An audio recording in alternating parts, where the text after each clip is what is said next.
పిల్ల నీ చెయ్యి పట్టాలని నల్లని సీకట్లో ఒకదాన్నే కూసున్న దిక్కులేని పచ్చినయ్యి బావా నువ్వెప్పుడొస్తావని ఏళ్ళైపోతుండే పిల్ల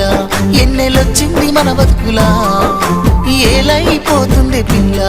ఏలు వట్టంగా వస్తున్నాయా ఇన్నాళ్ళ ఎడబాటు ఎడవాసిపోతుందిలే ఈ సీనయ్య గుండున్నదే సినదారా నీ కోసము ఈ దూరాన్ని చెరుపుతూ తీరాల తెగిరింది అందాల ఈ మానము